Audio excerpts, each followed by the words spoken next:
ಓಂ ಶ್ರೀ ಗುರು ಬಸವಲಿಂಗಾಯ ನಮಃ. ಬಸವನ ಬೆಳಕೆ ಎಲ್ಲಾಡಿ ಬಂದೆ, ಭಾರತವೆಲ್ಲ ಸುತ್ತಾಡಿ ಬಂದೆ. ಬೆವರಿನ ಹನಿಯಲ್ಲಿ ಬೊಮ್ಮವ ತೋರಿಸಿ, ಕಾಯಕದಲ್ಲಿ ಕೈಲಾಸ ತೋರಿಸಿ, ವೃತ್ತಿಯ ಮುಖಕ್ಕೆ ಹೊಸ ಕಳೆ ಬರೆಸಿ, ಕುಸುಬಿನ ಕಿಳ್ಳೆಯ ಕಲಂಕ ಬಿಡಿಸಿ, ದುಡಿಮೆಯ ದೇವರ ದೇಗುಲದಲ್ಲಿ ನರ್ತಿಸಿ ಬಂದೆ, ಕೀರ್ತಿಸಿ ಬಂದೆ. ಬಸವನ ಬೆಳಕೆ ಎಲ್ಲಿಗೆ ಮುಂದೆ, ವಿಶ್ವವೆಲ್ಲವೂ ನನ್ನದೆಯಲ್ಲೇ. ಕರ್ನಾಟಕದ ಸಾಂಸ್ಕೃತಿಕ ನಾಯಕ ವಿಶ್ವಗುರು ಬಸವಣ್ಣನವರನ್ನ ಕುರಿತು ನಾಡಿನ ಹೆಸರಾಂತ ಕವಿಗಳಾದಂತಹ ಸಿದ್ದಯ್ಯ ಪುರಾಣಿಕರವರು ರಚಿಸಿರುವಂತಹ ಕವಿತೆಯನ್ನ ಸ್ಮರಿಸಿ, ಈಗಿನ ಜಾಗತಿಕ ಲಿಂಗಾಯತ ಮಹಾಸಭಾ ಚಾಮರಾಜನಗರ ಜಿಲ್ಲಾ ಘಟಕ ಹಾಗೂ ಶರಣು ವಿಶ್ವವಚನ ಫೌಂಡೇಶನ್ ಮೈಸೂರು ವತಿಯಿಂದ ವಚನ ಸಾಹಿತ್ಯ ಸಂಶೋಧಕ ಡಾಕ್ಟರ್ ಎಂ ಕಲಬುರ್ಗಿ ಅವರ ಸ್ಮರಣಾರ್ಥ ಶ್ರೀ ದಯಾನಂದ್ ಬೇಶಿ ಬಿನ್ ಎನ್ ಶಿವಪ್ರಸಾದ್ ರವರ ದತ್ತಿ ಅಂಗವಾಗಿ 28ನೇ ವಚನ ಗ್ರಾಮ ಕಾರ್ಯಕ್ರಮವನ್ನ ನಮ್ಮ ಮೂಡಲಪುರ ಗ್ರಾಮದಲ್ಲಿ ಹಮ್ಮಿಕೊಂಡಿದ್ದೇವೆ. ಈ ಕಾರ್ಯಕ್ರಮವನ್ನು ಉದ್ಘಾಟಿಸಿ ಅನೇಕ ಪ್ರೌಢ ಮಾತುಗಳನ್ನ ಆಡಿ ನಮ್ಮೆಲ್ಲರನ್ನು ಕೂಡ ಕಣ್ತೆರೆಸಿದಂತಹ ಜಾಗತಿಕ ಲಿಂಗಾಯತ ಮಹಾಸಭಾ ಚಾಮರಾಜನಗರ ಘಟಕದ ಕೋಶಾಧ್ಯಕ್ಷರಾದಂತಹ ಎನ್ ಶಿವಪ್ರಸಾದ್ ಸರ್ ಅವರಿಗೆ ಶರಣಾರ್ಥಿಗಳನ್ನು ಸಮರ್ಪಿಸಿ,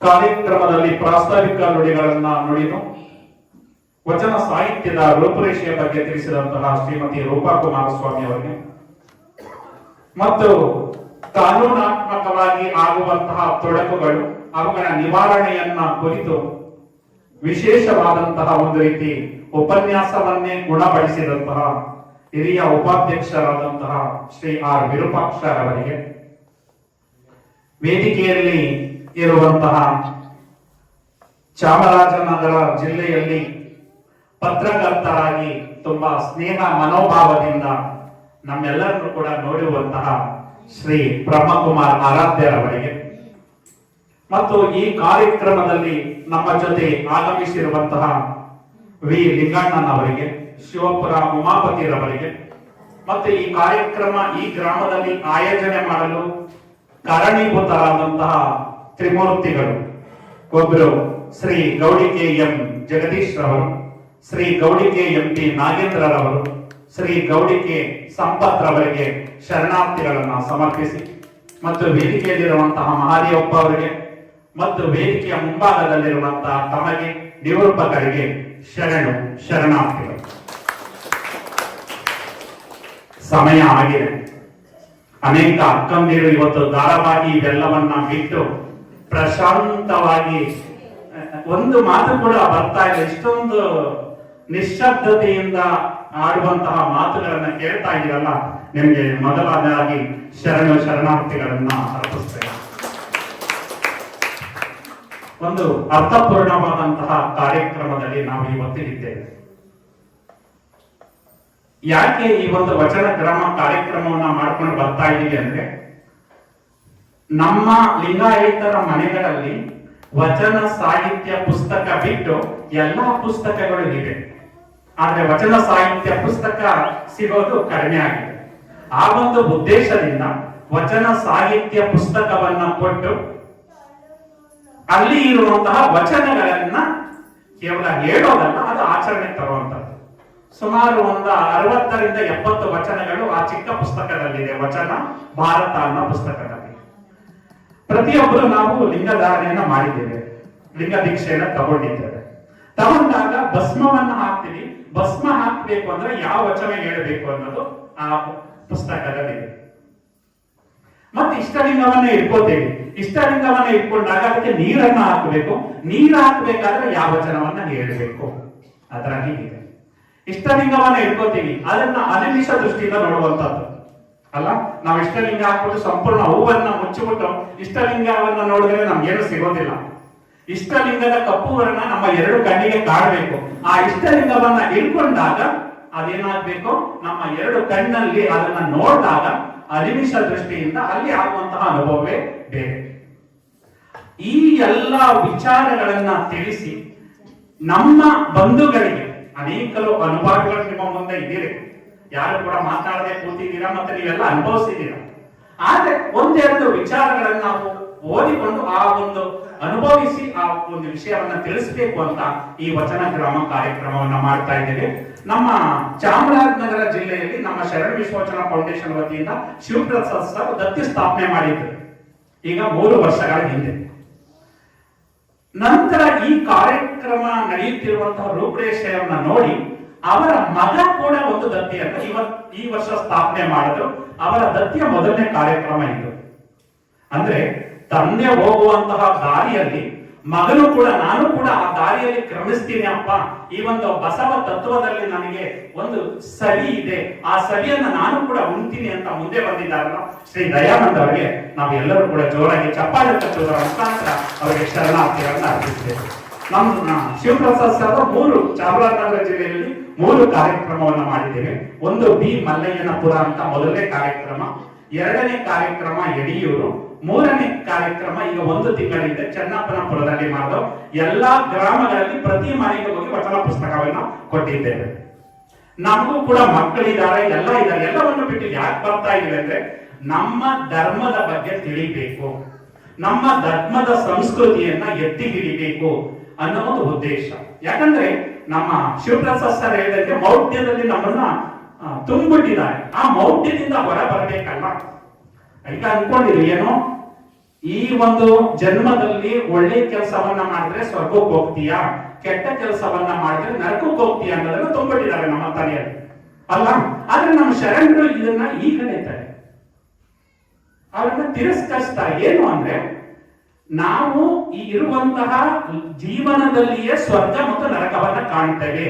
ಇರುವಂತಹ ಜೀವಿತ ಅವಧಿಯಲ್ಲಿ ಸ್ವರ್ಗ ನರಕಗಳನ್ನ ಕಾಣುವಂತವ್ರು ಯಾರು ಅಂದ್ರೆ ನಮ್ಮ ಲಿಂಗಾಯತರು ಮಾತ್ರ ಅನ್ನೋದನ್ನ ಈ ಸಂದರ್ಭದಲ್ಲಿ ಹೇಳಕ್ಕೆ ಇಷ್ಟಪಡ್ತಾರೆ. ಅದಕ್ಕೆ ಅವರು ಹೇಳುವಂತಹ ವಚನ, ದೇವಲೋಕ ಮರ್ತ್ಯಲೋಕವೆಂಬುದು ಬೇರಿಲ್ಲ ಕಾಣಿರು, ಸತ್ಯವ ನುಡಿಯುವುದೇ ದೇವಲೋಕ, ಮಿಥ್ಯವ ನುಡಿಯುವುದೇ ಮರ್ತ್ಯಲೋಕ, ಆಚಾರವೇ ಸ್ವರ್ಗ, ಅನಾಚಾರವೇ ನರಕ, ಕೂಡಲ ಸಂಗಮ ದೇವ ನೀವೇ ಪ್ರಮಾಣ ಅಂತ.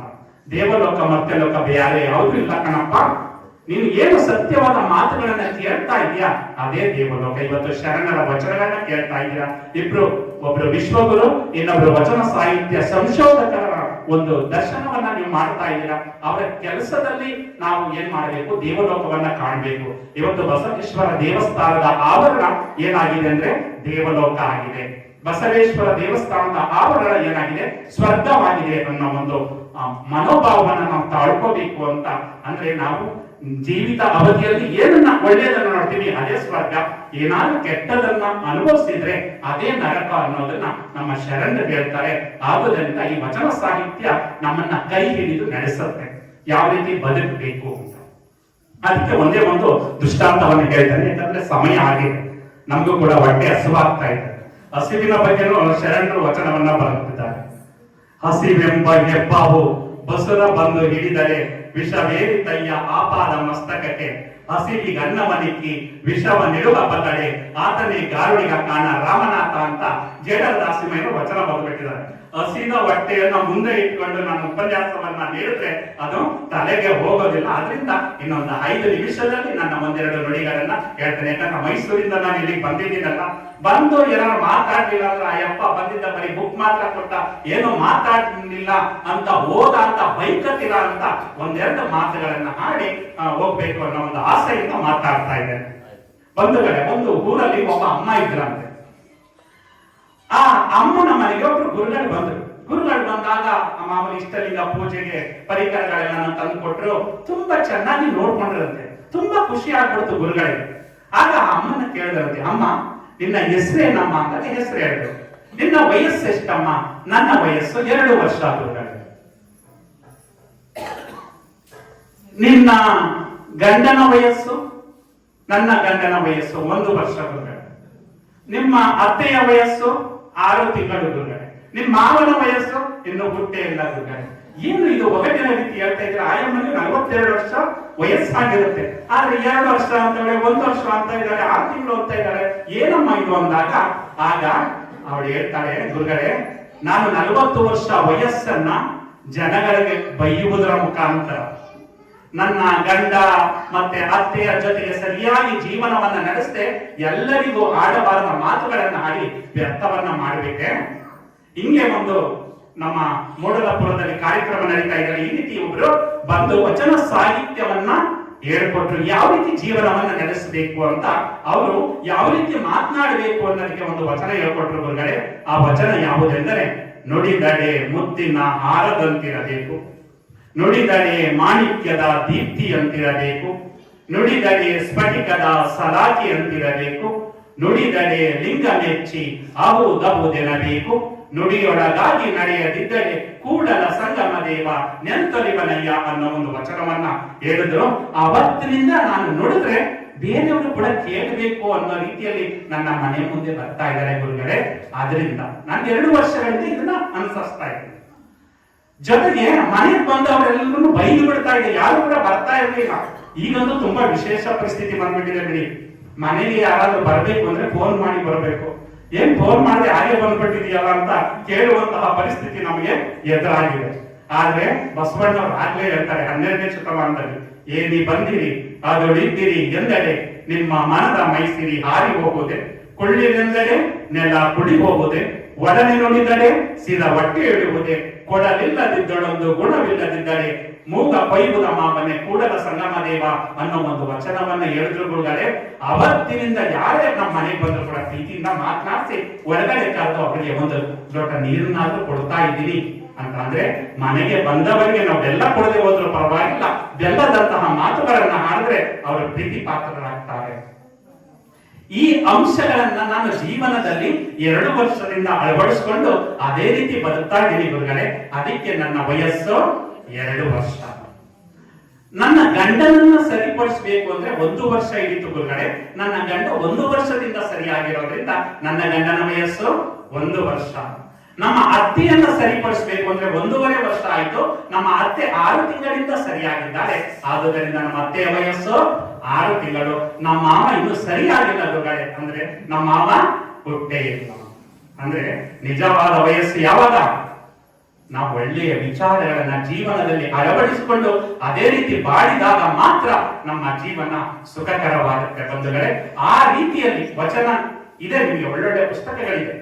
ಮನೆಯಲ್ಲಿ ಗಂಡ ಹೆಂಡತಿ ಜಗಳ ಆಗುತ್ತೆ, ಆದಾಗ ಏನ್ ಮಾಡ್ಬೇಕು, ವಚನವನ್ನ ನೆನಪಿಸ್ಕೊಳ್ಳಿ. ಯಾರಿಗೆ ಜಗಳ ಆಗೋದಿಲ್ಲ, ಆದಾಗ ಒಂದು ಸ್ವಲ್ಪ ಗಂಡ ಜೋರಾಗಿ ಮಾತಾಡ್ತಾ ಹೋದಾಗ ಹೆಂಡತಿ ಒಂದ್ ಸ್ವಲ್ಪ ಶಾಂತಿ ಆಗ್ಬಿಡಿ. ಹೆಂಡತಿ ಜೋರಾಗಿ ಮಾತಾಡಿದಾಗ ಗಂಡಸರು ಶಾಂತಿ ಆಗ್ಬಿಟ್ರೆ ಅದೇ ಆಗ ಆ ಜಗಳವು ಕೂಡ ತಲ್ಲಣ ಆಗ್ಬಿಡುತ್ತೆ. ಅಂತಹ ಒಂದು ವಿಚಾರಗಳನ್ನ ನಾವು ವಚನ ಪುಸ್ತಕದಲ್ಲಿ ನಾವು ಕೊಟ್ಟಿದ್ದೇವೆ ಅಂತ ಹೇಳ್ತಾ, ಇದು ವಿಶೇಷವಾದಂತಹ ಕಾರ್ಯಕ್ರಮ. ನಮ್ಮ ಹೇಳಿದಂಗೆ ವಿರೂಪಾಕ್ಷ ಸರ್ ಬಸವಣ್ಣನವರು ಕರ್ನಾಟಕದ ಸಾಂಸ್ಕೃತಿಕ ನಾಯಕ ಆಗಿದ್ದಾರೆ. ಅನೇಕ ತತ್ವಜ್ಞಾನಿಗಳು ದಾರ್ಶನಿಕರು ಕರ್ನಾಟಕದಲ್ಲಿ ಹಾಗೆ ಹೋಗಿದ್ದಾರೆ. ಆದ್ರೆ ನಮ್ಮ ಬಸವಣ್ಣನವರನ್ನ ಕರ್ನಾಟಕದ ಸಾಂಸ್ಕೃತಿಕ ನಾಯಕ ಅಂತ ಯಾಕೆ ಕರೆದ್ರು ಅಲ್ಲ, ಅದಕ್ಕೆ ಕಾರಣ ಬೇಕಲ್ಲ. ಬಹುರೂಪಿ ಚೌಡಯ್ಯ ಅಂತ ಬರ್ತಾರೆ 12ನೇ ಶತಮಾನದಲ್ಲಿ. ಅವರು ಅನೇಕ ವಚನಗಳಲ್ಲಿ ಬಸವಣ್ಣನಿಂದ ಬದುಕಿತಿ ಲೋಕವೆಲ್ಲ ಅಂತ ಅನೇಕ ವಚನಗಳಲ್ಲಿ ಕೊಂಡಾಡ್ತಾರೆ. ಯಾಕೆ ಕೊಂಡಾಡ್ತಾರೆ ಅಂದ್ರೆ 12ನೇ ಶತಮಾನದವರೆಗೆ ಒಂದು ಆಶೀರ್ವಾದ ವಾಕ್ಯ ಇರುತ್ತೆ. ಏನು ಅಂದ್ರೆ ಸರ್ವೇ ಜನ ಸುಖಿನೋ ಭವಂತು ಅಂತ. ಆದ್ರೆ ಬಸವಣ್ಣವರು ಬಂದು 12ನೇ ಶತಮಾನದಲ್ಲಿ ಎಂತಹ ವಚನವನ್ನ ಶರಣರ ನುಡಿಗಣನವನ್ನ ಕೊಡ್ತಾರೆ ಅಂದ್ರೆ, ಸಕಲ ಜೀವಾತ್ಮರಿಗೆ ಲೇಸನೆ ಬಯಸುವ ಕುಲಜರೇ ಶರಣರು ಅನ್ನೋ ಒಂದು ವಾಕ್ಯವನ್ನ ಪ್ರಯೋಗ ಮಾಡುವುದರ ಮುಖಾಂತರ ಕೇವಲ ಜನಗಳು ಸುಖವಾಗಿದ್ರೆ ಸಾಕಾಗಲ್ಲ, ಸಕಲ ಜೀವಾತ್ಮರು ಕೂಡ ಸುಖವಾಗಿರ್ಬೇಕು, ಸಕಲ ಜೀವಿಗಳು ಕೂಡ ಸುಖವಾಗಿರ್ಬೇಕು ಅನ್ನೋ ಒಂದು ವಚನವನ್ನ ಉದ್ಗಾರ ಮಾಡ್ತಾರೆ. ಆದುದರಿಂದ ಬಸವಣ್ಣನವರು ಕರ್ನಾಟಕದ ಸಾಂಸ್ಕೃತಿಕ ನಾಯಕ ಅಂತ ಘೋಷಣೆ ಮಾಡೋದಕ್ಕೆ ಇದು ಒಂದು ಪ್ರಬಲವಾದ ಅಸ್ತ್ರ. ಮತ್ತೆ ಅವರು ಆಚರಿಸಿದಂತ ಕಾಯಕ ತತ್ವ, 2ನೇಯದು ದಾಸೋಹ, 3ನೇದು ಇಷ್ಟ ನಿಗ್ರಹ. ಈ 3 ಕೂಡ ತುಂಬಾ ವಿಶೇಷವಾದಂತಹ ತತ್ವಗಳು. ಕಾಯಕ ಮಾಡಬೇಕು, ಯಾಕಂದ್ರೆ ಮುಮ್ಮಡಿ ಕೃಷ್ಣರಾಜ ಒಡೆಯರಿಗೆ ನಮ್ಮ ಗುರುಮಲ್ಲೇಶ್ವರರು ಕಾಯಕ ತತ್ವವನ್ನ ಬೋಧಿಸ್ತಾರೆ. ಅಂದ್ರೆ ಯಾವ ರೀತಿ ಮುಮ್ಮಡಿ ಕೃಷ್ಣರಾಜ ಕೂಡ ಉಳ್ಮೆ ಕೆಲಸವನ್ನ ಮಾಡಿ ನಾಲ್ಕಾಣಿಯನ್ನ ಸಂಪಾದನೆ ಮಾಡ್ಕೊಂಡು ಬಂದು ಗುರುಮಲ್ಲೇಶ್ವರರಿಗೆ ಕೊಟ್ಟಾಗ ಅವರು ಅದನ್ನ ದಾಸೋಹ ಅಂತ ಸ್ವೀಕರಿಸ್ತಾರೆ ಹೊರತು ಅಲ್ಲಿವರೆಗೆ ಅವರು ಕಾಣಿಕೆಯನ್ನ ಸ್ವೀಕರಿಸೋದಿಲ್ಲ. ಆ ರೀತಿ ಕಾಯಕ ತತ್ವ ನಮ್ಮ ಗೊತ್ತಾಯ್ತಲ್ಲ. ಯಾಕಂದ್ರೆ ಇವರು ನಮ್ಮ ಮಾದಾರ ಧೂಳಯ್ಯ ಅಂತ ಇದ್ದಾರೆ ಶರಣರು. ನೀವು ವಚನ ಸಂಪುಟ ಅಂತ ಇದೆಯಲ್ಲ, ಮೊಬೈಲ್ ಬಳಸ್ತೀರ, ವಚನಗಳನ್ನ ನೀವು ಅಧ್ಯಯನ ಮಾಡ್ಬೇಕಾದ್ರೆ ವಚನ ಸಂಪುಟ ಅಂತ ನೀವು ಹೋಗಿ ಕ್ರೋಮಲ್ಲಿ ಹೋಗಿ ಅದನ್ನ ಟ್ಯಾಪ್ ಮಾಡಿದ್ರೆ ವಚನ ಸಂಪುಟದಲ್ಲಿ ಎಲ್ಲಾ ವಚನಕಾರರನ್ನು ಕೂಡ ನೀವು ನೋಡ್ಬೋದು. ಮತ್ತೆ ಅವರ ವಚನಗಳಿಗೆ ಸಂಗೀತವನ್ನು ಕೂಡ ಅಳವಡಿಸಿದ್ದಾರೆ. ನಮ್ಮ ಸಿರಿಗೆರೆಯ ಬೃಹನ್ ಮಠ ಇದೆಯಲ್ಲ, ತರಳಬಾಳು, ಆ ಬೃಹನ್ ಮಠದವರು ಆ ಸಂಗೀತವನ್ನು ಕೂಡ ಅಳವಡಿಸಿದ್ದಾರೆ. ಇಂಪಾದ ಸಂಗೀತ ಇದೆ, ಅದನ್ನು ಕೂಡ ಕೇಳಬಹುದು. ವಚನ ಸಂಪುಟ ಅಂತ ಬಳಿ ಅಲ್ಲಿ ಅನೇಕ ವಚನಗಳನ್ನ ಓದಬಹುದು, ಜೊತೆಗೆ ಸಂಗೀತವನ್ನು ಕೂಡ ಆಲಿಸಬಹುದು. ಅದರಲ್ಲಿ ಮಾದಾರ ಧೂಳಯ್ಯ ಅನ್ನೋರು ಪಾದರಕ್ಷೆಯನ್ನು ಹೊಲಿತಾ ಇರ್ತಾರೆ. ಹೊಲಿಯುವಾಗ ಆ ಹುಳಿಯನ್ನ ತಗೊಂಡಿರ್ತಾರಲ್ಲ, ಆ ಹುಳಿಯ ಮನೆಯಲ್ಲಿ ಪರಮೇಶ್ವರ ಪ್ರತ್ಯಕ್ಷನಾಗ್ಬಿಡ್ತಾನಂತೆ. ಆ ರೀತಿ ಅವ್ರು ಹೇಳುವಂತಂದ್ರೆ ಕಾಯಕತತ್ವವನ್ನ ಯಾವ ರೀತಿ ಅವ್ರು ಹೇಳ್ತಾರೆ, ಅಟ್ಟೆಯ ಚುಚ್ಚುವ ಹುಳಿಯ ಮನೆಯಲ್ಲಿ ಪ್ರತ್ಯಕ್ಷವಾದ ಪರಮೇಶ್ವರನ ಕಂಡು ಇತ್ತಲೇ ಕಯ್ಯ ಕಾಯದ ತಿಥಿಯ ಹೊತ್ತಾಡುವನ ಮುಂದೆ. ನಾನಿಲ್ಲಿ ಕಾಯಕ ಮಾಡ್ತಾ ಇದ್ದೀನಿ, ಪರಮೇಶ್ವರನು ಕೂಡ ತಿರಸ್ಕರಿಸ್ತಾರೆ ಅವರು.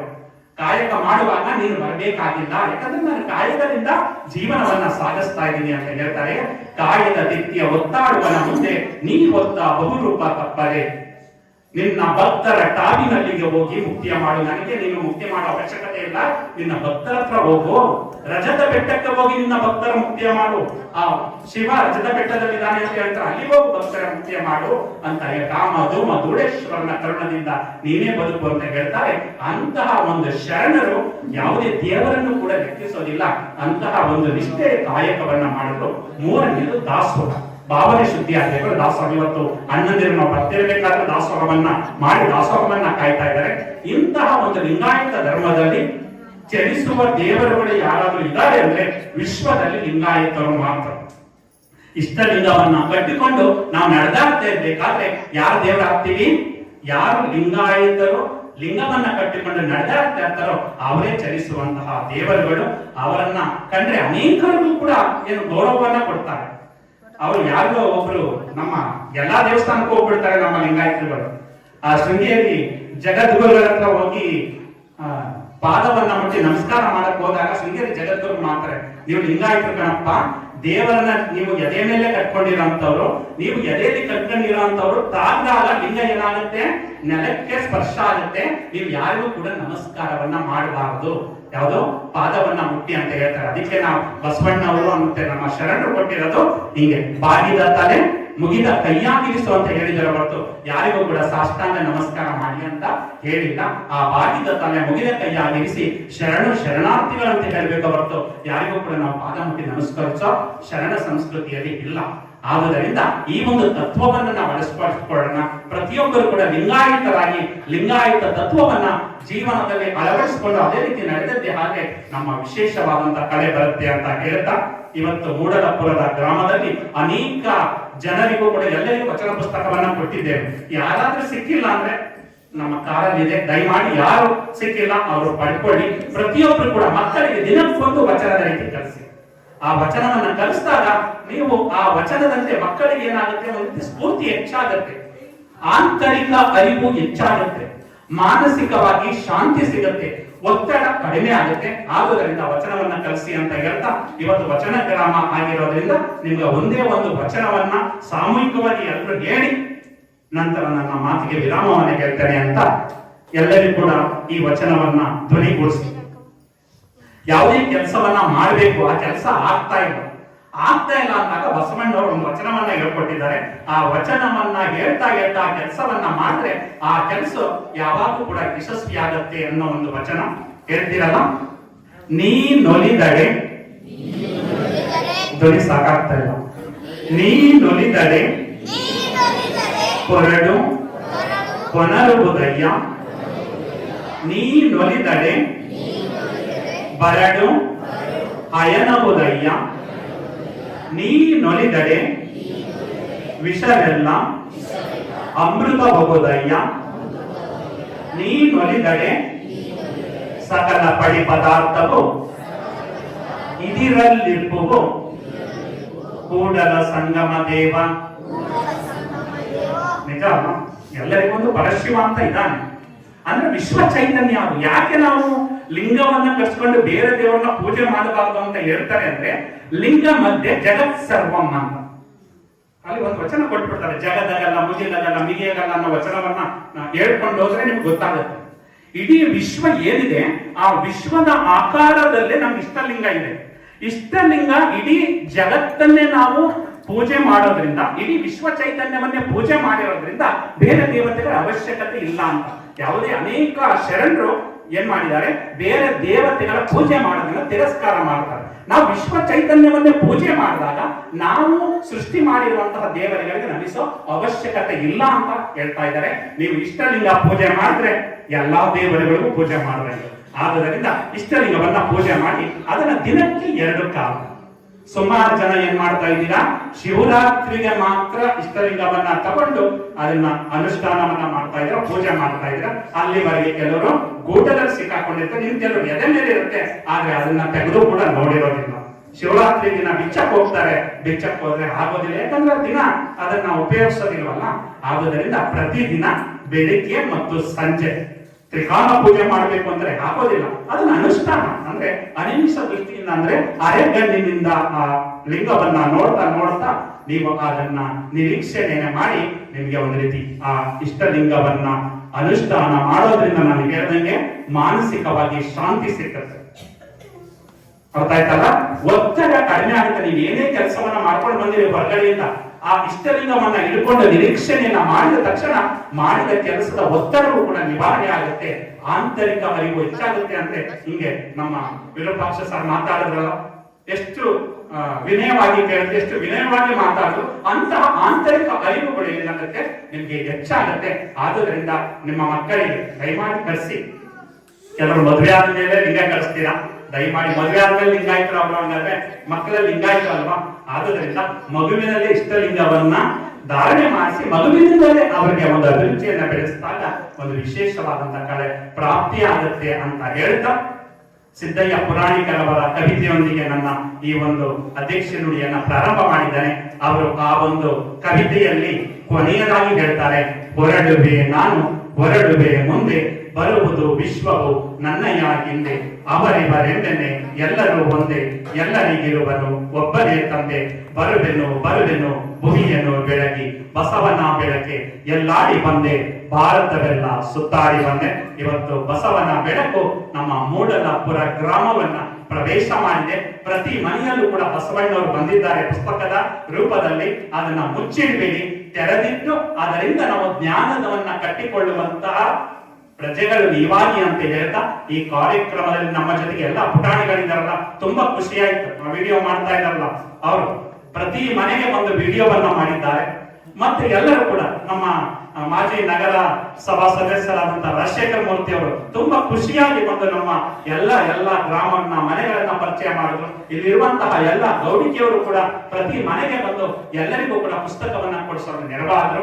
ಇವತ್ತು ಮೂಡಲಪುರ ಗ್ರಾಮ ವಚನ ಗ್ರಾಮ ಆಗಿದೆ. ಆ ವಚನ ಗ್ರಾಮ ಆಗಿರುವಂತಹ ಮೂಡಲಪುರದಲ್ಲಿ ಬಸವ ಬೆಳಕು ಬೆಳಗಲಿ, ನಿಮ್ಮ ಮನೆಯಲ್ಲಿ ಶಾಂತಿ ಲಭಿಸಲಿ, ಬಸವಾದಿ ಪ್ರಮುಖರ ಆಶೀರ್ವಾದ ನಿಮ್ಮ ಎಲ್ಲರ ಮೇಲೂ ಇರಲಿ ಅಂತ ಹಾರೈಸ್ತಾ, ಇಂತಹ ಕಾರ್ಯಕ್ರಮಗಳನ್ನ ನಡೆಸಲು ಕಾರಣೀಭೂತರಾದಂತಹ ಶಿವಪ್ರಸಾದ್ ಸರ್ಗೆ ಮತ್ತೊಮ್ಮೆ ಮಗದೊಮ್ಮೆ ಶರಣಾರ್ಥಿಗಳನ್ನ ಸಮರ್ಪಿಸಿ ನನ್ನ ಒಂದೆರಡು ನುಡಿಗೆ ವಿರಾಮವನ್ನ ಹೇಳ್ತಾ ಇದ್ದೇನೆ. ಜೈ ಬಸವ, ಜೈ ಶರಣ.